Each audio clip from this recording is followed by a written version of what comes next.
आज मैं आपको बताऊंगा कि अगर आप मैन्युफैक्चरिंग इंडस्ट्री में काम करने का सोच रहे हैं और दिन भर यूट्यूब पे बहुत से ऐसे वीडियोस देख रहे हैं, अपने बिजनेस के बारे में रिसर्च कर रहे हैं, क्या इन सब से ही आपका बिजनेस हो जाएगा, तो आप कहीं ना कहीं गलत हैं। तो आज आपको मैं ये समझाऊंगा कि जैसे आप बिजनेस करने का जब सोचें मैन्युफैक्चरिंग इंडस्ट्री में, तो ये बातें याद रखेंगे तो कहीं ना कहीं आपको आगे ग्रोथ मिलेगी। सबसे पहले ये समझिए कि आपकी इंडस्ट्री कैसी है। देखिए, मैन्युफैक्चरिंग इंडस्ट्री में दो तरह से इंडस्ट्री में डिवाइड करके बताता हूँ। वैसे तो small scale, medium scale, cottage industry, large scale industry, बहुत सी इंडस्ट्रीज हो सकती हैं। फूड प्रोसेसिंग इंडस्ट्री हो सकती है, स्नैक इंडस्ट्री हो सकती है। पर मैं दो इंडस्ट्री को डिवाइड कर देता हूँ तो आपके लिए शॉर्ट लिस्ट हो जाएगा। एक जो इंडस्ट्री हो गई वो हो गई आपकी एफएमसीजी इंडस्ट्री। एफएमसीजी इंडस्ट्री को आपको ऐसे समझना है कि जैसे आपने देखा होगा कि आपके जितने भी प्रोडक्ट होंगे जो ब्रांड से रिलेटेड होंगे, चाहे आप मसाला बनाना चाहते हो, चाहे आप कुरकुरे बनाना चाहते हो, चाहे आप नमकीन का प्लांट लगाना चाहते हो, तो यहाँ पर ग्रोथ मिलेगी आपको ब्रांड के रूप में। बट एक जो दूसरी इंडस्ट्री अगर हमें आउटलुक चेक करना है तो उसका जो रोड मैप हमें देखने को मिलेगा ये हो गई नॉन ब्रांडेड प्रोडक्ट वाली इंडस्ट्री। नॉन ब्रांडेड प्रोडक्ट वाली इंडस्ट्री कैसी होती है? देखिए, बिजनेस में आपको ये समझना है कि बहुत से ऐसे इंडस्ट्री में प्रोडक्ट होते हैं जो कि मार्केट में बिकते हैं, चाहे वो नॉन वोवन कैरी बैग हो, चाहे वो पेपर बैग हो, चाहे वो वायर नेल वाला प्लांट हो, चाहे वो पेपर कप हो। इस तरह के प्रोडक्ट्स हमेशा नॉन ब्रांडेड ही बिकते हैं। यहाँ पर मास प्रोडक्शन पर ध्यान दिया जाता है, जबकि यहाँ पर बैचेस प्रोडक्शन पर ध्यान दिया जाता है। यहाँ पर जॉब प्रोडक्शन पर ध्यान दिया जाता है, यहाँ पर बल्क प्रोडक्शन पर ध्यान दिया जाता है। तो ये समझ लीजिए कि मैन्युफैक्चरिंग इंडस्ट्री में आप आ रहे हैं, आपकी इंडस्ट्री किस तरह की है। आप क्या एफएमसीजी प्रोडक्ट बनाना चाह रहे हैं या फिर आप नॉन ब्रांडेड प्रोडक्ट बनाना चाह रहे हैं? जब आपका ये डिफाइन हो जाएगा इस इंडस्ट्री में आने से पहले, तो आपको आगे वाले स्टेप्स देखने हैं कि आपके पास में फाइनेंशियल प्लान कितना है। देखिए, जब भी आपका मैन्युफैक्चरिंग इंडस्ट्री में ये डिफाइन हो जाएगा कि आपका काम कैसे होगा, आपका प्रोफाइल क्या है, इंडस्ट्री कैसी है, तो अब आपको आगे वाले स्टेप्स पर ध्यान देना है। और जो नेक्स्ट स्टेप आपको ध्यान देना है, जो सेकंड बात मैं आपको बता रहा हूँ, वो होती है आपके प्रोडक्ट की क्वालिटी, इसके अलावा क्वांटिटी, इसके अलावा टाइम, इसके अलावा कॉस्ट। ये सबसे ज़्यादा मेन फॉर्मूला है। इसे हम क्या बोलते हैं? QQTC भी बोलते हैं। मैन्युफैक्चरिंग इंडस्ट्री में आपका इसी के आसपास सारा का सारा काम होगा। देखिए, इस इंडस्ट्री में चाहे आपका सेल्स एंड मार्केटिंग वाला पार्ट हो, हायरिंग रिक्रूटमेंट वाला पार्ट हो, इसके अलावा आपका ऑपरेशंस वाला पार्ट हो, वो सारा का सारा जहाँ पर प्रोडक्ट आपको बनाना होगा वो क्वांटिटी बेस्ड बनाना होगा।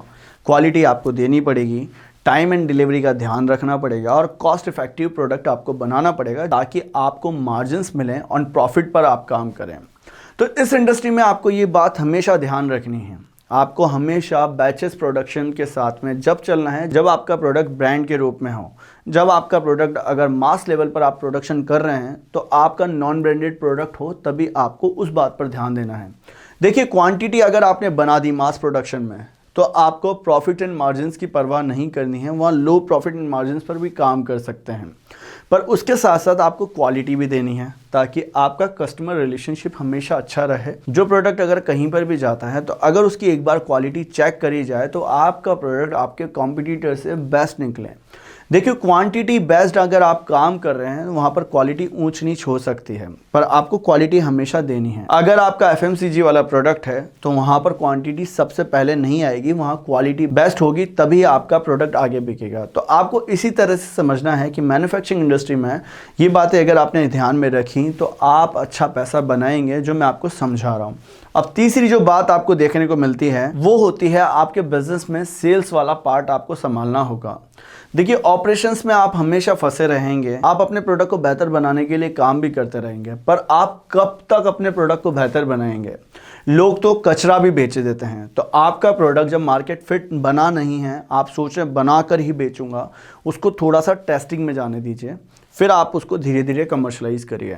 तो सेल्स एंड मार्केटिंग वाले पार्ट में आपको ये समझना है कि मैन्युफैक्चरिंग इंडस्ट्री में यही पार्ट सबसे मेन होता है, जहाँ पर आपका डिस्काउंट्स होता है, स्कीम्स होती हैं, ऑफर्स होते हैं, और आपको ब्रांड अवेयरनेस के साथ साथ प्रोडक्ट अवेयरनेस भी क्रिएट करनी पड़ती है जब आपका प्रोडक्ट नया होता है। तो इन बातों पर आपको ध्यान देना होता है और यहीं से आपको ग्रोथ मिलती है।